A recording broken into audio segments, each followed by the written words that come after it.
Assalamu alaikum, I'm Aisha and you're watching Samaa News. Here are today's headlines.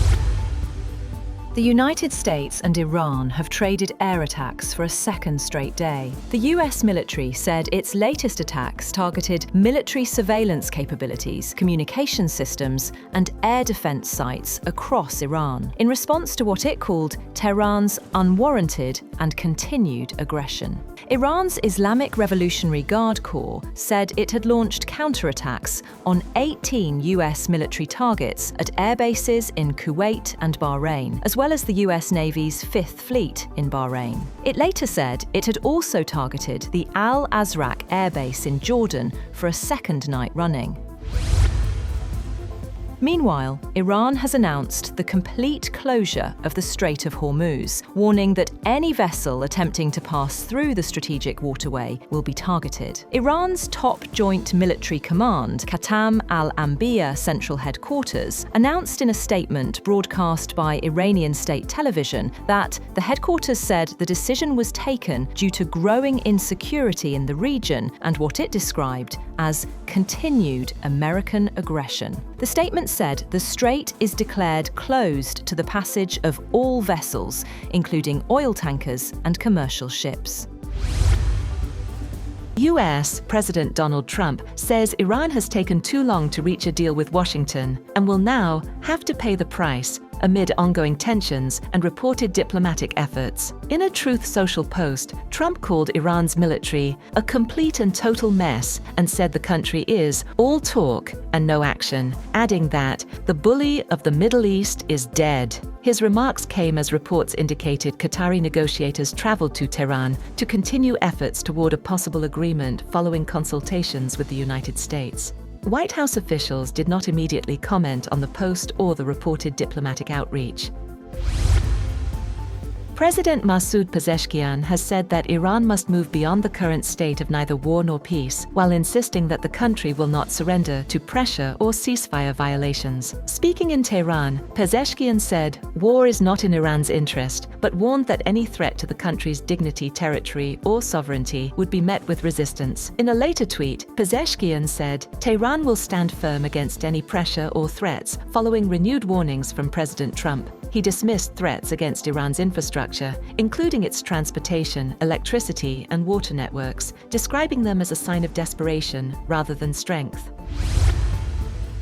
On the other hand, the United States has imposed a new round of sanctions targeting individuals and companies allegedly linked to Iran's military procurement networks. The U.S. Treasury Department announced measures against 6 individuals and 4 entities, including firms based in China and Hong Kong. Treasury Secretary Scott Bessent said the sanctions are aimed at disrupting efforts to acquire weapons and military-related equipment, adding that Washington will continue to target networks supporting Iran's armed forces. US President Donald Trump has drawn attention with remarks on rising inflation, telling reporters, "I love the inflation," after new economic data showed consumer prices increased at their fastest pace in 3 years. Trump argued that inflationary pressures would ease once the conflict involving Iran comes to an end, and maintained that prices would eventually decline. His comments come as the US faces growing economic concerns ahead of the upcoming midterm elections.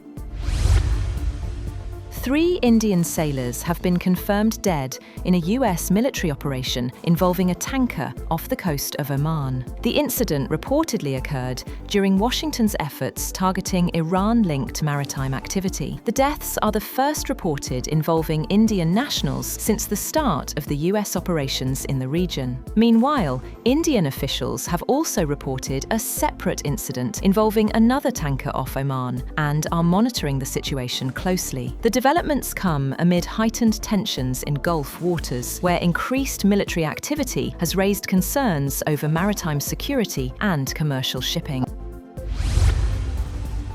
The Board of Governors of the International Atomic Energy Agency has approved a US-backed resolution requiring Iran to declare its remaining enriched uranium stockpiles and grant inspectors access to verify them. The measure passed with 21 votes in favor, 3 against, and 10 abstentions. The resolution comes amid growing concerns over the fate of uranium believed to have survived attacks on Iranian nuclear facilities and could further complicate ongoing negotiations between Washington and Tehran over Iran's nuclear program. Meanwhile, Iran has strongly condemned the resolution passed by the International Atomic Energy Agency and vowed to defend what it called its inalienable rights to pursue peaceful nuclear activities. In a statement issued by Iran's permanent mission in Vienna, Tehran accused the IAEA of politicization and questioned the agency's credibility, arguing that it had failed to adequately respond to attacks on Iranian nuclear facilities. The statement also criticized the United States for pursuing what it described as hostile actions while simultaneously calling for diplomacy, insisting that any diplomatic solution requires good faith from all sides.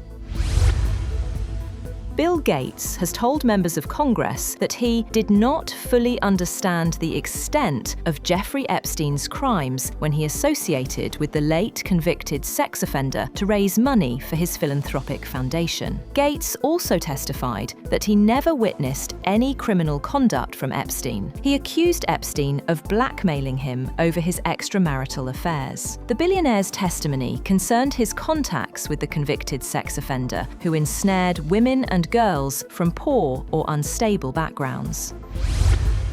That's all for now. For more updates, visit www.samaa.tv. Thank you for watching Samaa News.